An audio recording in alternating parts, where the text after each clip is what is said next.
Hello students, I am Dr. Tanmoy Biswas. I welcome you all in my channel Chemistry, the Mystery of Molecules. Today's topic of discussion is one MCQ about asymmetric alcohol. You can see there are three asymmetric centers in these molecules. So in this case, I request you student, please look at this problem and say what is the major product of this reaction. Here four options are provided and one of them is the right. I request you please pause the video, try by yourself, and whatever answer you get along with few words as explanation, please write in the comment box. And don't worry, after some time you will get the right answer. I believe you have tried by yourself, so it's my turn to give you the right answer. So in this case student, I suggest you that please look at the reagent and first step. Okay, so reagent is actually asymmetric molecule. There are three asymmetric centers, but if you look at more closely, this is one ether, or more specifically if I say it's an benzylether, and there are one simple cyclic ether and two are hydroxyl.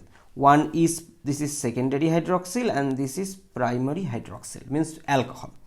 And here in the reagent it is TBSCl, imidazole, DMAP means dimethyl aminopyridine, and this is DCM as solvent. So this TBSCl is nothing but tertiary butyl dimethyl silyl chloride, and it reacts with alcohol and it converted into this, you may consider silyl ether. So this is the thing, and this is nothing but alcohol protection or silyl protection of alcohol, you can say. And in this case both secondary and primary react, although it is true that this tertiary butyl containing alcohol protection is relatively bulky protection, but still. And in this case this imidazole and DMAP act as base and DCM act as solvent. Now so let's go to everything step by step. Now this TBSCl, imidazole, DMAP, DCM, if you look at, so what is the byproduct of this TBSCl and alcohol reaction? It is HCl. And since in the reaction medium there is imidazole and dimethyl aminopyridine, so it will quench the HCl. So medium will remain neutral, such that you can expect here that this ether linkage will not be broken. Not only this ether, this benzyl ether will also remain as it is. Now, so first step is the TBS protection, means it will be converted into OTBS or TBS or whatever you say. So these two alcohol will be converted into silyl ethers. Fine. In the next step is hydrogen, 10% palladium charcoal, and acetic acid, ethyl acetate. So this is solvent, I am not worrying, so fine. And this hydrogen is actually student reducing agent, and palladium is the catalyst for that purpose. And why charcoal? Because this charcoal bed reduces the palladium intake.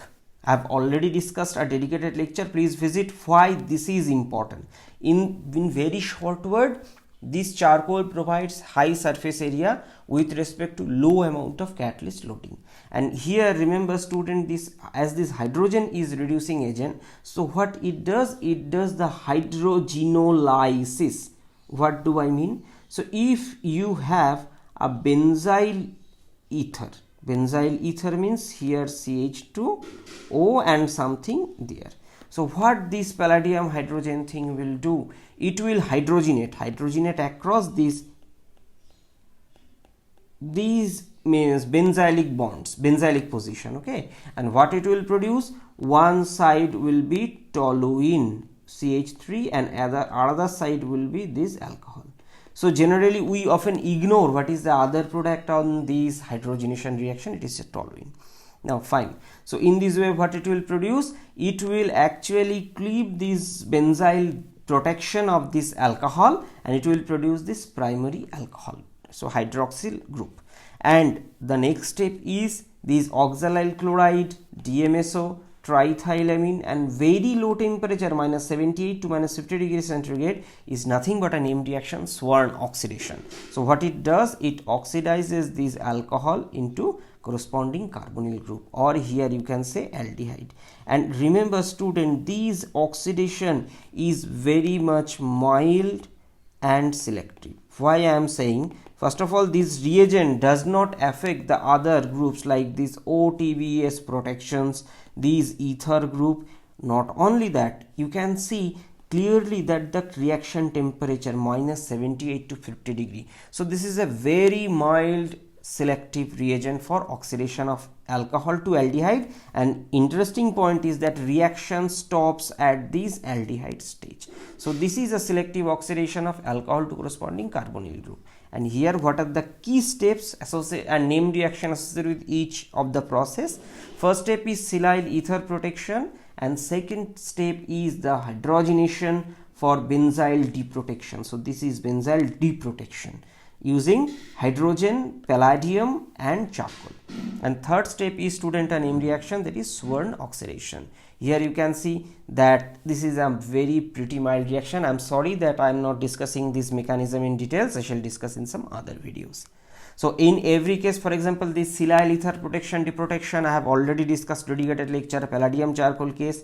So you can visit those for better understanding.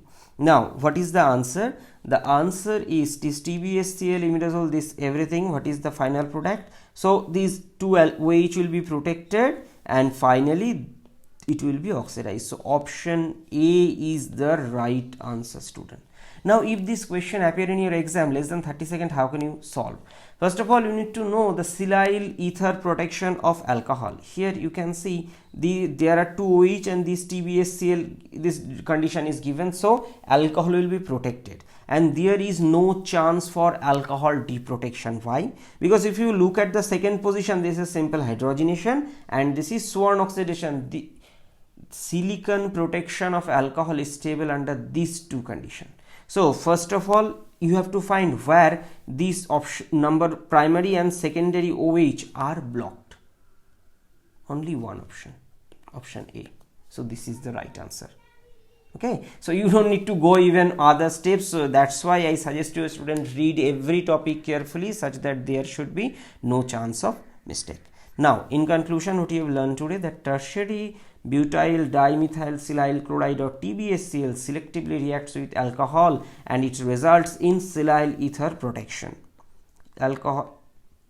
So silicon oxygen bond have an extra stability due to d-pi p-pi back bonding. Why this OSI bond is produced from OCl, sorry, this silicon Cl, because of this d-pi p-pi back bonding. D-pi from vacant d-pi from silicon and filled p-pi from oxygen. So that's the driving force. Now upon treatment with this palladium, charcoal and hydrogen, benzylic carbon oxygen bond selectively deprotects. One part became alcohol, another part toluene. This Swern oxidation is selective and mild reaction condition for alcohol oxidation to carbonyl. And remember, the stereochemistry of the reactant is maintained during this Swern oxidation. And for silyl ether, it undergoes hydrolysis under relatively concentrated acidic or basic medium, or if you want neutral, then you need to use fluoride minus as salt. So this is the end of discussion. I believe this video may be useful. If you really consider the content of my channel worthy, then please help this channel to grow. So thanks for watching. See you in my next video. Bye bye.